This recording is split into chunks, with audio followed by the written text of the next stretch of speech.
Hello everyone, চলে এসেছি আজ একটা তোমাদের জন্য নতুন রেসিপি নিয়ে। আশা করি তোমরা এটা সবাই চিনতে পারছো। মাটন কষা হয়েছে। কালকে আমার স্পেশাল ডে ছিল, বার্থডে, সেই উপলক্ষে আমি রান্নাটা করেছিলাম। আর তার আগের দিন পুজো হয়েছিল বলে সেরকম কিছু রান্নার রেসিপি হয়নি, তো বলছি সম্পূর্ণটা।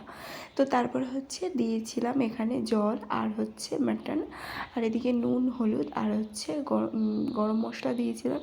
এলাচটা একটু বেশি দিয়েছিলাম। আর ওদিকে দিয়েছিলাম আদা আর পেঁয়াজ রসুনের পেস্ট দিয়ে ভালো করে প্রেশারে দিয়ে দিয়েছিলাম।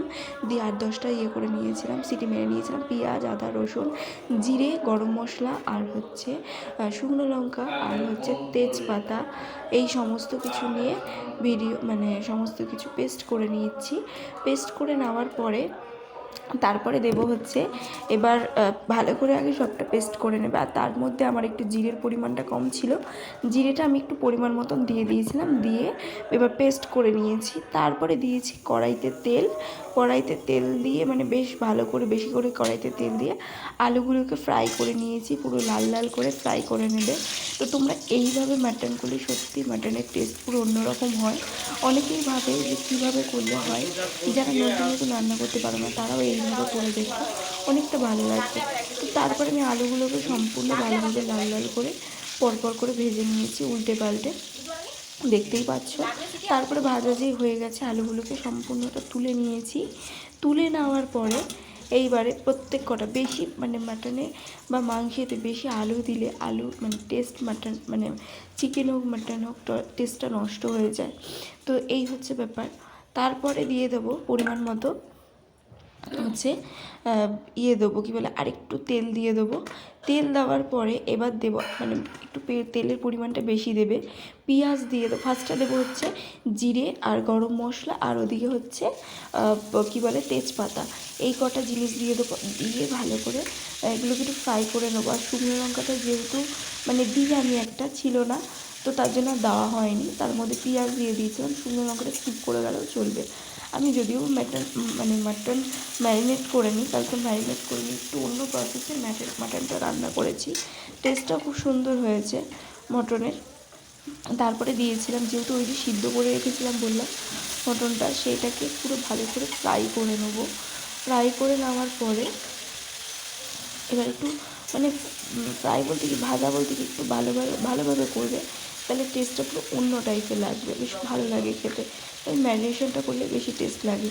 তার মধ্যে নিয়েছিলাম নুন আর একটু দিয়েছিলাম হলুদ। ম্যারিনেশন করাটাও একদিন নিয়ে আসবো, সেদিন অবশ্যই তোমাদেরকে দেখাবো, দেখতে থেকো। আর এখানে ছিল পেঁয়াজ, আদা, রসুন, লঙ্কা, এই পেস্টটাও দিয়ে দিয়েছিলাম। দিয়ে ভালো করে কষিয়ে নিচ্ছিলাম রান্নাটা।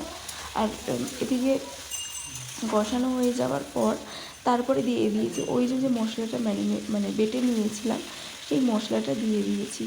জিরে, আদা, রসুন, টমেটো, পেঁয়াজ, গোলমরিচ, তারপরে কী বলে ওটা, আর টমেটো ছিল না, টমেটো সস দিয়েছি, এই সমস্ত দিয়েছি। আর যেহেতু ঝাল আমরা এমনি খাই না, তাই দিয়েছিলাম কাঁচা লঙ্কা। আর এখানে যে বললাম টমেটো সস, সেই টমেটো সসটা দিয়েছিলাম। তবে টমেটোর মতো কোনো টেস্টি হতে পারে না, আমি বলতে পারি। আর এখানে দিয়েছিলাম কষানোর সময় সামান্য একটু পরিমাণে চিনিটা দিলে একটু ভালো হয়। আর মাংসটা খাসির মাংস মটন যত কষাবে তত ভালো। আর এদিকে দেখো ছিল ওই যে সিদ্ধ করেছিলাম যে জলটা ছিল, সেই জলটাকে কী করেছিলাম ভালো করে দিয়ে মটনটাকে কষাচ্ছিলাম। তারপরে ভালো করে মটন কষানো হয়ে যাওয়ার পরে কালকে সবই খুবই সুন্দর হয়েছে। আর তারপরে কষিয়ে নেওয়ার পর এবার দিয়েছি পরিমাণ মতন জল। না সরি, এখানে একটু ভুল হয়েছে, আমার একটু নুনটা কম লাগছিলো, মনে হচ্ছিলো যে আর একটু নুন দিতে হবে, আর একটু নুন দিয়েছিলাম। আর এখানে দেখো আমি যতটা পরিমাণ দিয়েছি, 600 মাংস ছিল, দিয়েছি 4টে পেঁয়াজ, একটা বড় রসুন আর একটা ছোট রসুন, আর আদা দিয়েছি প্রায় কতটা বলবো 25 গ্রামের মতো। আদাটা একটু সবসময় খাসির মাংসেতে বেশি দেবে, দিলে টেস্টটা অন্যরকমই লাগে আর খুবই ভালো লাগে।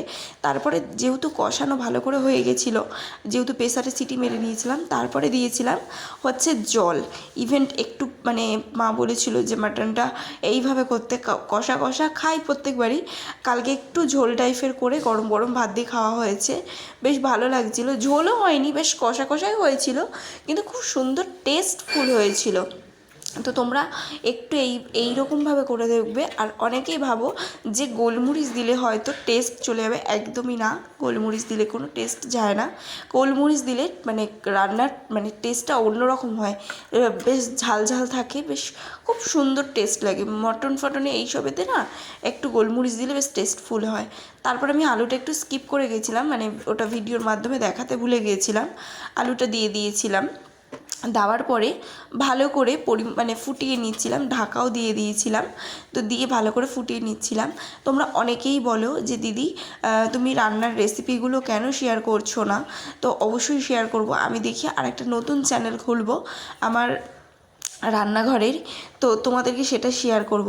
আর এখানে যেহেতু দেখো গরম মশলা দিয়েছিলাম হচ্ছে লবঙ্গ, দারচিনি, এলাচ, জয়িত্রী, এগুলো সমস্ত রকম দিয়ে তারপরে হচ্ছে এই গরম মশলাটা দিয়েছিলাম।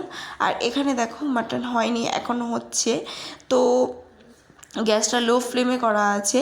তারপর আমি একটু আলুগুলোকে দেখে নিলাম যে আলুগুলো পরিমাণ মতো সিদ্ধ হয়েছে নাকি। তো সত্যি কথা কালকে মাটনটাও ছিল খুব সুন্দর, আর রান্নাটাও খুব সুন্দর হয়েছিল। একটু কষা খেতে আমরা যদিও ভালোবাসি, এতটা ঝোল খাই না, কালকে কি মনে হলো একটু ঝোল ঝোল খেলাম। তো যাই হোক, তারপরে সম্পূর্ণ মাটনের লুক হচ্ছে এরকম। তো তোমরা যদি এইভাবে রান্না করে দেখো খুবই ভালো লাগবে। আর আমাদের হচ্ছে দই দিই, কিন্তু দই দিতে ভুলে গেছি। চলো টাটা, এবার নেক্সট ভিডিও